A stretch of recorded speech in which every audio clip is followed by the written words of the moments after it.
Welcome in, Bills Mafia, the Red, White, and Bills.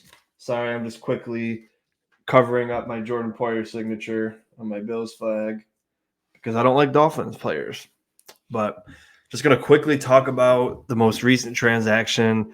The Buffalo Bills signed Curtis Samuel to a 3-year, $24 million deal worth up to $30 million. Wow. So what does this tell you? Off the surface, we ain't getting a wide receiver in the draft. We ain't getting a wide receiver in the first round. You can say bye-bye to Xavier Legette, Worthy, Keon Coleman, whoever you like. We ain't getting them because this guy is going to be the wide receiver 2 of the Buffalo Bills. And, he's never had even a 900-yard season. And, of course, the first argument everyone's going to throw is he had bad quarterbacks.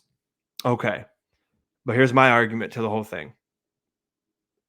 For one, we were not in the position to do this. And if we were in the position to throw $24 million at someone, why didn't we throw it at a safety where we're very thin at right now? We have DeMar Hamlin and Taylor Rapp. Cam Lewis, yeah, he could play safety, but he's probably going to be corner depth. So, and my cat's trying to get in the door right now.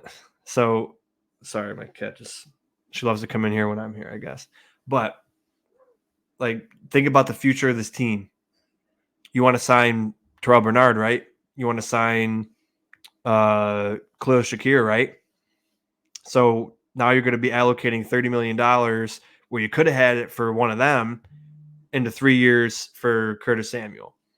In the deepest wide receiver draft class in history with 11 draft picks. You're telling me that you're all set at wide receiver now? And sure, people might say, we're still going to draft one. We might draft one. Yeah, but we're not going to go early on one.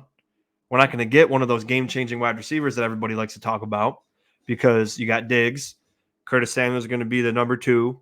You got Khalil Shakir. You got Matt Collins. You got Justin Shorter. And then KJ Hamler.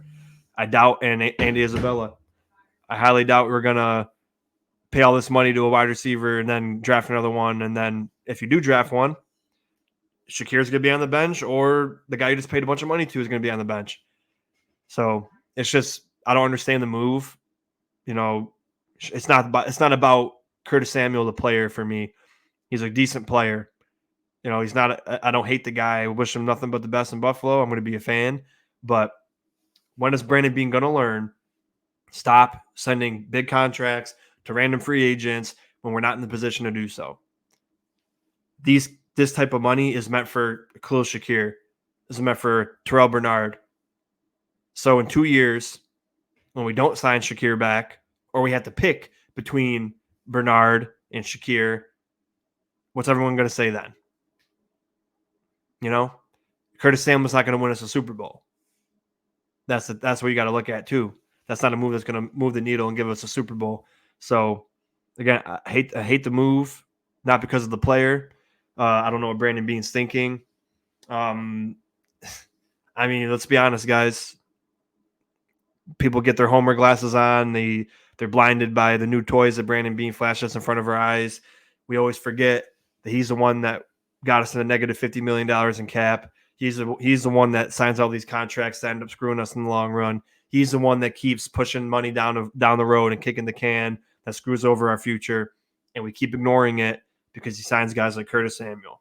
Sure, he could be a good player, but you got to think about the future. Would you rather be a team that tries to sell out and loses, or continuously can compete every year for years to come? I know what I want. So, let me know how you guys feel. Again, it's not about the player for me. It's about the situation and the thought process of our GM. I don't like it. I hate it. So let me know what you think, and let me know if I'm making sense. Would you, just for simply put, would you rather have Curtis Samuel, or would you rather have Terrell Bernard or Khalil Shakir next year? I know everybody's going to be killing me in the comments saying, you can still get all three. It's not going to affect anything next year.